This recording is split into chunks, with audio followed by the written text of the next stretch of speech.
주행 성능에 관해서는 이 크루들이 얘기하는 것들이 그게 거의 공통된 의견이고 거의 일치합니다. 저희가 벨로스타인 처음 나올 때만 해도 몰아보고 너무 좋다 그랬어요. 근데 현대차가 이러다가 몰아본 사람들은 굉장히 좋다 그러죠. 지금 거의 한 1년 조금 안 된 시점에서 벨로스타인 괴물이다라는 얘기가 저도 마찬가지지만 현대차하고 아무 이해관계도 없고 현대차를 오히려 약간 낮잡아보는 쪽이었었어요. 저희는. 그러니까 기대치가 낮으니까 좋은 쪽으로 얘기를 할 수도 있겠죠. 현대차가 이 정도를? 이 차의 공차 중량이 저희가 확인한 바로는 1450km 정도가 되는데 상당히 가벼운 편이죠. 저희는 약간 스포츠 주행을 좋아하다 보니까 아무래도 가벼운 차는 좀 선호하는 편이죠. 대신에 이제 이 가벼운 게 강도를 유지하면서 가벼운 건지 핸들 같은 경우에는 노는 느낌이 별로 없어요. 세팅은 잘 했어요. C 컬럼식으로 MDPS로 알고 있는데 그리고 브레이크 부분이 브레이크는 앞뒤 담력 세팅이 굉장히 중요한데 현재 이 차량 같은 경우는 굉장히 만족스럽습니다. 이 차의 무게 배분을 감안했을 때 굉장히 내리막 밸런스가 좋아요. 물론 저희가 썬루프를 안 넣었기 때문에 이 위쪽이 경량화된 그런 역할도 좀 크다고 생각합니다. 옵션도 없으니까 차가 가벼우니까 브레이크에서 감당해야 될 하중이 상대적으로 적어지죠. 앞뒤 차축이 산길 내리막 정도에서 아주 풀 브레이킹은 아니지만 3분의 2 정도 담력으로 브레이크를 밟았을 때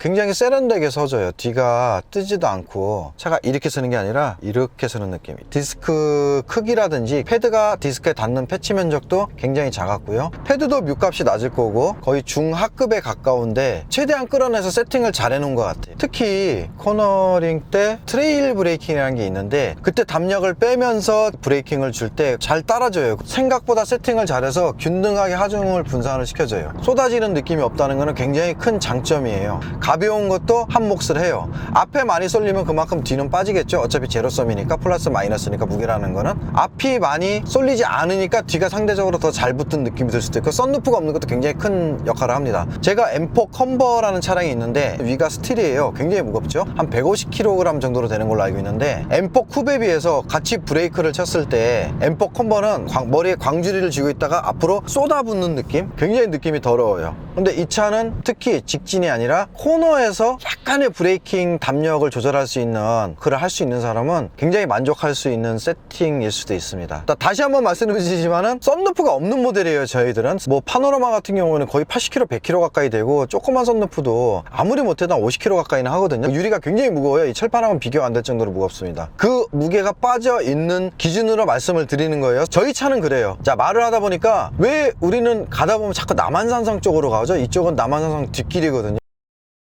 일단은 셰시는 굉장히 만족스러워요. 약간의 G값을 줬을 때 하중이 한쪽에 쏠렸을 때 셰시도 분명히 그 느낌을 받거든요. 텐션이 좋아요. 뒤틀린 강성이. 그런 걸 다 쓸 수가 없을 정도로 굉장히 탄탄해요. 이거는 그냥 제 개인적인 느낌입니다. 마력이 너무 낮아서 크게 몰아붙일 수 없는 상황이긴 하지만 그래도 현재까지로서는 약간의 와인딩이나 코너 주행 질감 같은 경우는 셰시가 제자리를 잘 돌아오는 굉장히 탄탄한 느낌입니다. 이 차 셰시는 다른 영상에서도 말씀을 드렸지만은 좀 더 고출력 버전에 맞춰져 있는 것 같아요. 저는 이런 걸 굉장히 좋아해요. M3가 있어서 하이급에서 그 세팅에 혜택을 누리는 거죠. 뭐 골프도 마찬가지고 골프 R이 있기 때문에 같은 클래스의 고성능 버전이 있다는 거는 그 밑에 급을 사는 사람들한테는 굉장히 좋은, 저는 이 소나타 N이 무조건 나오기를 바라요.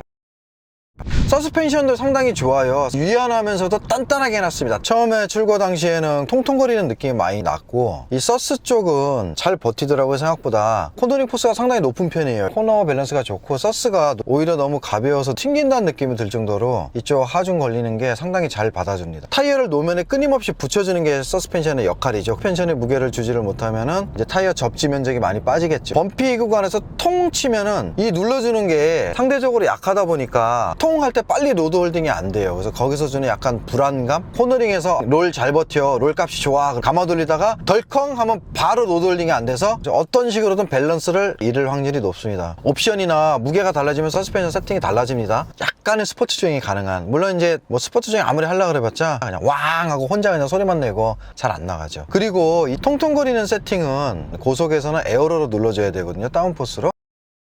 예전 어떤 영상에서 무슨 소나타의 다운포스냐 뭐 에어로냐 그러는데 에어로가 없는 차는 없습니다. 트럭도 에어로로 염두에 두고 나와요. 클레이로 제일 먼저 깎는 게 에어로잖아요. 풍동 시험장에서 계속 에어로를 테스트하고 에어로로 눌러주는 그 무게하고 서스펜션의 튕겨내는 힘하고 이 조율이 안 맞으면은 차는 고속을 갈 수가 없어요. 현대차들이 예전에 욕을 먹던 게 100km 넘어가면 차가 붕붕 떠댕긴다. 다운포스가 많이 빠지면 핸들이 가벼워지면서 차가 붕붕 떠 있는 느낌이죠. 소나타라고 에어로 없고 모닝이라고 에어로 없는 거 아니에요? 근데 이 차는 제가 고속을 달려보면은 좋아요. 물론 이제 풍절음은 별개입니다. 풍절음이 난다는 얘기는 바람이 부딪힌다는 얘기잖아요. 보통 다운포스가 기준이 150km예요. 그리고 250km가 공중부양하는 하늘로 뜨는 기준 속도라고 합니다. 제가 뭐 그쪽 전문가가 아니기 때문에 수치적으로 말씀을 못 드리겠지만은 150km 기준으로 에어로 역할이 굉장히 커지고 작아지고 그럽니다. 이 차도 그렇습니다. 이 차도 150km에서 상당히 많은 다운포스를 줘요. 차가 안 뜬다는 거죠. 이 차의 무게를 봤을 때나 서스펜션 세팅을 봤을 때는 이 차는 150km 이상에서는 통통덩거리면서 굉장히 불안해야 돼요. 근데 아주 좋다고는 말을 못하겠지만 노면에 잘 붙여줍니다. 만족스럽습니다. 이건 기대 이상이었어요. 저는 세련된 주행 질감이라고 봅니다. 자, 지금 어쩌다 보니까 결국